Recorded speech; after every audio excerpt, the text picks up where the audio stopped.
इस वीडियो में हम रिवीजन एक्सप्रेस सीरीज के चौथे भाग में परीक्षा की दृष्टि से कुछ इम्पोर्टेंट फैक्ट्स के बारे में जानेंगे।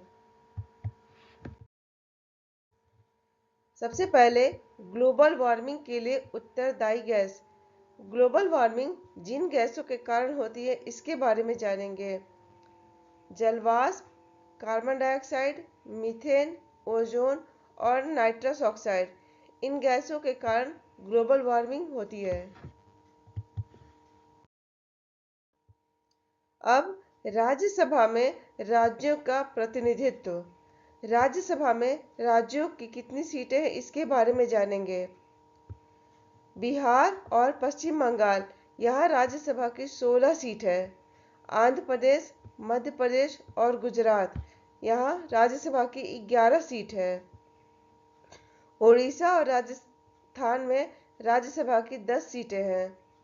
तमिलनाडु में 18, कर्नाटक में 12 सीट, महाराष्ट्र में 19 सीट, तेलंगाना, पंजाब और असम में 7 सीट और छत्तीसगढ़ और हरियाणा में 5 सीटें हैं। इसके बाद हम ब्राह्मण ग्रंथों के बारे में जानेंगे। वेदों की संख्या 4 है। ऋग्वेद, यजुर्वेद, सामवेद और अथर्ववेद। अब इन वेदों के हम ब्राह्मण ग्रंथों के बारे में जानेंगे। ऋग्वेद के ब्राह्मण ऐतरेय ब्राह्मण और कौशिकी ब्राह्मण हैं। यजुर्वेद के ब्राह्मण शतपथ ब्राह्मण और तैत्तिरीय ब्राह्मण हैं। सामवेद के ब्राह्मण पंचविश ब्राह्मण हैं और अथर्ववेद के ब्राह्मण गोपथ ब्राह्मण हैं। अब हम अम्ल का नाम और वे अम्ल किसमें पाए जाते हैं इसके बारे में जानेंगे। एसिटिक एसिड यह सिरका में पाया जाता है। फॉर्मिक एसिड यह चींटी के डंक में पाया जाता है। साइट्रिक एसिड यह खट्टे फल जैसे संतरा, नींबू आदि में पाया जाता है। लैक्टिक एसिड यह दूध, दही में पाया जाता है। ऑक्जेलिक एसिड यह पालक में पाया जाता है।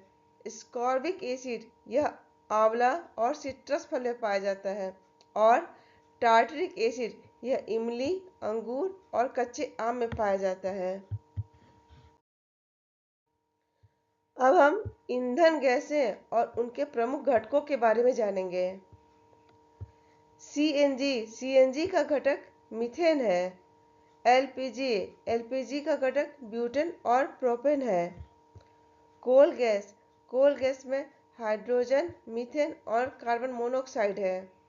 वाटर गैस में कार्बन मोनोऑक्साइड और हाइड्रोजन है। बायोगैस मीथेन को कहा जाता है और प्राकृतिक गैस में मीथेन होता है और थोड़ी मात्रा में ईथेन और प्रोपेन होता है। अब हम संवैधानिक निकायों के बारे में जानेंगे। ये संवैधानिक निकाय किन किन अनुच्छेदों में हैं इसके बारे में जानेंगे। अनुच्छेद 76 में महान्यायवादी का उल्लेख किया गया है। अनुच्छेद 148 में नियंत्रक एवं महालेखा परीक्षक की चर्चा है। अनुच्छेद 165 यह महाधिवक्ता से संबंधित है।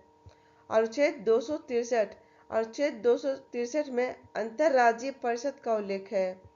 अनुच्छेद 280 में वित्त आयोग की चर्चा की गई है। अनुच्छेद 279A इसमें जीएसटी परिषद के बारे में कहा गया है। अनुच्छेद 315 में लोक सेवा आयोग की चर्चा है और अनुच्छेद 324 में निर्वाचन आयोग के बारे में बताया गया है।